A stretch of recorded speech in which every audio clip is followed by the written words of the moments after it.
Hello, friends. Today's Bible passage is Hebrews chapter 9, verses 11 through 28. When Christ came as high priest of the good things that are already here, he went through the greater and more perfect tabernacle that is not man-made, that is to say, not a part of this creation.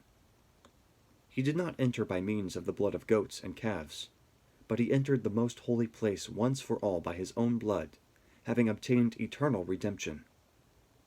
The blood of goats and bulls and the ashes of a heifer sprinkled on those who are ceremonially unclean sanctify them so that they are outwardly clean. How much more, then, will the blood of Christ, who through the eternal Spirit offered himself unblemished to God, cleanse our consciences from acts that lead to death, so that we may serve the living God?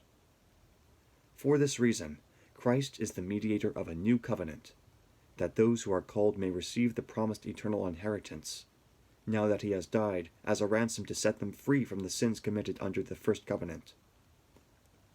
In the case of a will, it is necessary to prove the death of the one who made it, because a will is in force only when somebody has died.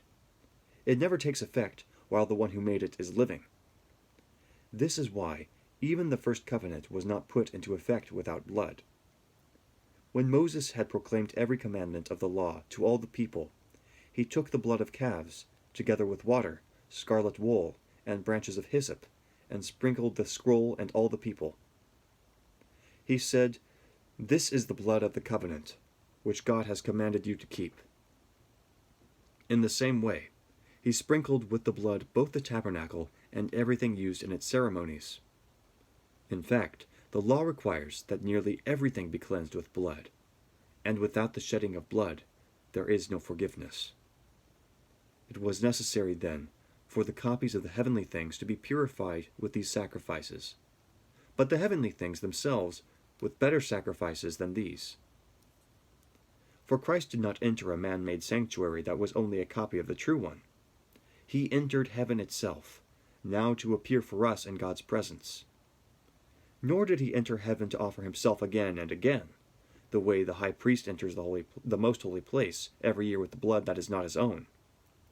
Then Christ would have had to suffer many times since the creation of the world. But now he has appeared once for all, at the end of the ages, to do away with sin by the sacrifice of himself. Just as man is destined to die once, and after that to face judgment, so Christ was sacrificed once to take away the sins of many people. And he will appear a second time, not to bear sin, but to bring salvation to those who are waiting for him. The word of the Lord. Thanks be to God. Have a great day.